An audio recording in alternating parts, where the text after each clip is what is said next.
ప్రియమైన వాళ్ళారా, ప్రభు అయిన యేసుక్రీస్తు నామములో అందరికీ వందనాలు. మరి ఈ దినము మన యొక్క వాక్య ధ్యానం కొరకై యోహాను సువార్త 10వ అధ్యాయము 10వ వచనం చదువుతానండి. యోహాను సువార్త 10వ అధ్యాయం 10వ వచనం. దొంగ దొంగతనము, హత్యను, నాశనము చేయుటకు వచ్చును గాని మరి దేనికి రాడు. గొర్రెలకు జీవము కలుగుటకును అది సమృద్ధిగా కలుగుటకు నేను వచ్చితనని మీతో నిశ్చయముగా చెప్పుచున్నాను. సమృద్ధిగా కలుగజేయుటకు గొర్రెలకు అంటే యేసుక్రీస్తు ప్రభు మరి మరి బైబిల్ గ్రంథంలో అనేక సందర్భాల్లో ప్రజలను మరి గొర్రెలుగాను ఆయన కాపరిగాను పోలుస్తున్నాడు అన్నమాట. కాబట్టి ఈ సందర్భంలో చెప్పేటువంటి కార్యం ఏంటంటే ఆ గొర్రెల కొరకే నేను ప్రాణం పెట్టేదానికి వచ్చినాను కాబట్టి నేను మంచి కాపరిని అంటాడు. ఎందుకంటే నా ప్రాణం పెట్టి ఆ గొర్రెలను మరి శత్రువు అంటే సాతాను చేతుల నుంచి విడిపించేవానిగా ఉంటున్నాను, పాప బంధకాల నుంచి విడిపించేవానిగా ఉంటున్నానని చెప్తూ అంత మాత్రం కాకుండా మరి పాపములో అతిక్రమంలో చనిపోయి మరణించేటువంటి సందర్భంలో ఆత్మీయంగా ఉన్నటువంటి వారిని జీవింపజేస్తానంటాడు. ఎట్లాగా? ఎటువంటి జీవము? సమృద్ధి అయిన జీవం. ఎటువంటి జీవం అండి? సమృద్ధి అయినది. కాబట్టి దేవుని ఆశీర్వాదం ఎప్పుడు చూసినప్పుడు కూడా అది సమృద్ధి అయినదిగా ఉంటుంది. సమృద్ధి అయినది అంటే అర్థం ఏంటంటే మనకు అవసరమైన దానికంటే అధికంగా ఇస్తాడు ఆయన. కోరుకున్న దానికంటే అధికంగా ఇస్తాడనమాట. దాన్నే సమృద్ధి అయినటువంటిది అంటాడు. పలు సందర్భాల్లో మనం గమనించినట్లయితే మరి ఆ, సంఖ్యాకాండములు చూస్తాం. సంఖ్యాకాండము 14వ అధ్యాయము 17వ వచనం.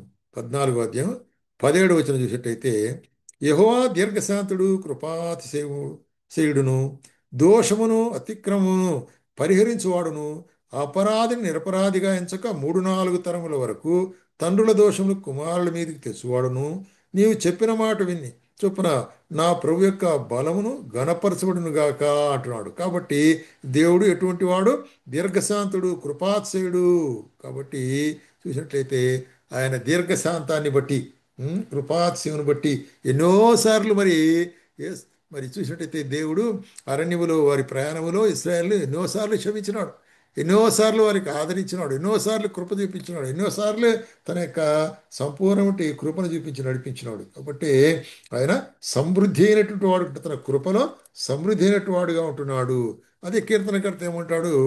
130వ కీర్తనలో 130వ కీర్తన 7వ వచనంలో ఏమంటున్నాడంటే ఇజ్రాయేలు యెహోవా మీద ఆశ పెట్టుకును, యెహోవా యొద్ద కృప దొరుకును, యెహో ఆయన యొద్ద సంపూర్ణ విమోచన దొరుకును. సంపూర్ణమైన విమోచన, ఫుల్ రిడెంప్షన్. ఏ ఇజ్రాయేల్ దోషములు అన్నింటినీ ఆయన వారిని విమోచించినాడు.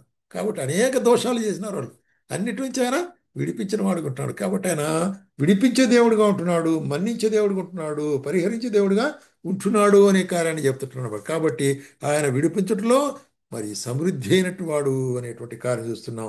అట్లాగే యెషయా రాస్తూ 55వ అధ్యాయం యెషయా గ్రంథము మరి చూసినట్టు 7వ వచనంలో ఏమంటున్నాడంటే భక్తిహీనులు తమ మార్గం విడువలను, దుష్టులు తమ తలంపులను మానవలను. వారు యెహోవా వైపు తిరిగినడలా ఆయన వారి యందు జాలిపడును, వారు మన దేవుని వైపు తిరిగినట్లా బహుగా క్షమించును. కాబట్టి ఆయన క్షమాపణ ఎంతో గొప్పది.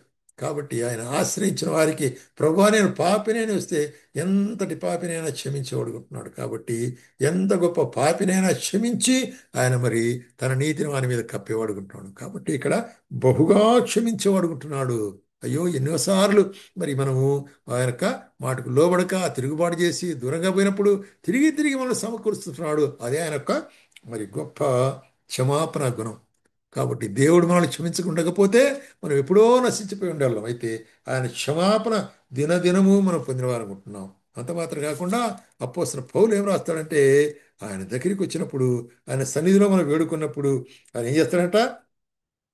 ఎఫెసీయులకు 3వ అధ్యాయం 20వ వచనములో మరి మనలో కార్యసాధకమైన తన శక్తి చొప్పున మనం అడుగు వాటి కంటేను ఊహించు వాటి కంటేను అత్యధికముగా చే శక్తివంతుడు. కాబట్టి అడిగిన దానికంటే ఊహించిన దానికంటే అత్యధికముగా నువ్వు కొంచెమే అడుగుతావు మన యొక్క అవిశ్వాసం ద్వారా. అయితే దేవుడు నిన్ను ఆశీర్వదించి నీకు ఎంత కావాలని సమృద్ధిగా ఇచ్చి అడుగుంటాడు. దాన్ని అబండెంట్ అంట. కానీ సమృద్ధి అంటే అర్థం ఏంటి? మన అవసరములకు మించి ఇస్తాడు ఆయన. ఎంతో నమ్మకమైన దేవుడైన అందుకొరకే ఇక్కడ ఏమంటాడంటే మరి మనం అడుగు వాటికంటే ఊహించు వాటికంటే ఇవ్వగల అత్యధికమైన శక్తి గల దేవుడు. కాబట్టి ఆయనకు యేసుక్రీస్తు మూలముగా సంఘములో తరతరములకు సదాకాలము మహిమ కలుగునుగాక ఆమేన్ అంటాడు కదా. మహిమ పొందగినట్టు దేవుడు ఉంటున్నాడు. ఏది సమృద్ధిగా? మనకు కావలసిన అక్కర్లని సమృద్ధిగా ఇచ్చేవాడుకుంటున్నాడు. అదే సమయంలో మరి చూసినట్లయితే మొదటి తిమోతి మొదటి తిమోతి 13వ అధ్యాయంలో అపోస్తలుడు పౌలు తన విషయమైనటువంటి కార్యాన్ని గురించి చెప్తున్నాడు. పూర్వం దూషకుడును హింసకుడును హానికరుడనైన నన్ను తన పరిచర్యకు నియమించి నమ్మకమైన వానిగా ఎంచినది నన్ను బలపరిచిన మన ప్రభువైన యేసుక్రీస్తును కృతజ్ఞుడైనాను. తెలియక అవిశ్వాసం వలన చేసి కాబట్టి కనికరించబడి తిని.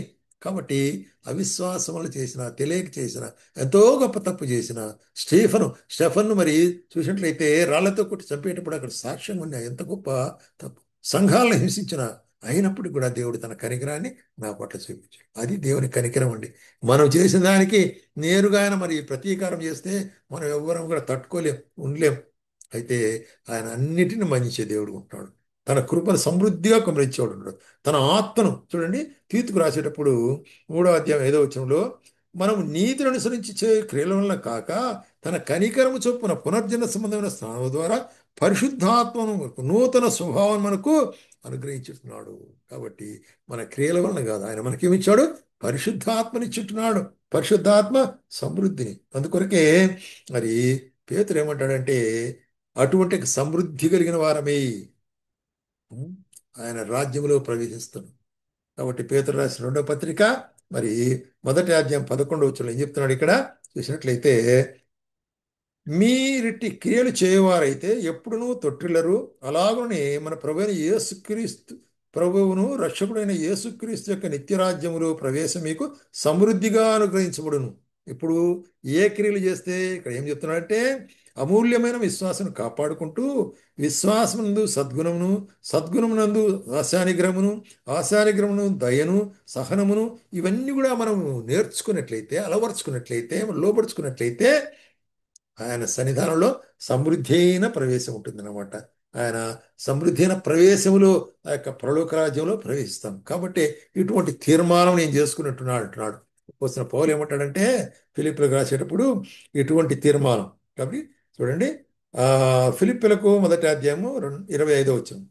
మరియు ఇట్టి నమ్మకము కలిగి నేను మరలా మీతో కలుసుకునేట చేత నన్ను గూర్చి క్రీస్తు యేసునందు మీకున్న అతిశయం అధికమగునట్లు మీ విశ్వాసమునందు అభివృద్ధి ఆనందమును పొంది నిమిత్తం నేను జీవించి అందరితో కూడా కలిసి ఇందునని నాకు తెలియను.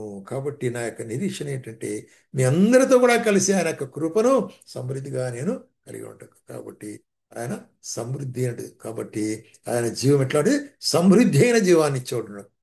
ఆ కొంచెం అంతో ఇంత కాదు, ఆయన సమృద్ధి అయిన జీవంతో. కాబట్టి సమృద్ధి అయిన జీవంతో ఆయన కృపలో మనం ప్రవేశించాలనుకుంటున్నాం. ఆయనతో కూడా మనం ఉండేవాళ్ళనుకుంటున్నాం. ఆయన రాజ్యంలో ప్రవేశించాలనుకుంటున్నాం. ఆయనతో కూడా మరి యుగ యుగములు మరి జీవించే వాళ్ళనుకుంటున్నాం. అటువంటి నిశ్చయిత నీకుంటున్నదా? లేనట్లయితే ఈ దినమే ప్రభువైన యేసుక్రీస్తుని విశ్వాసం ఉంచు.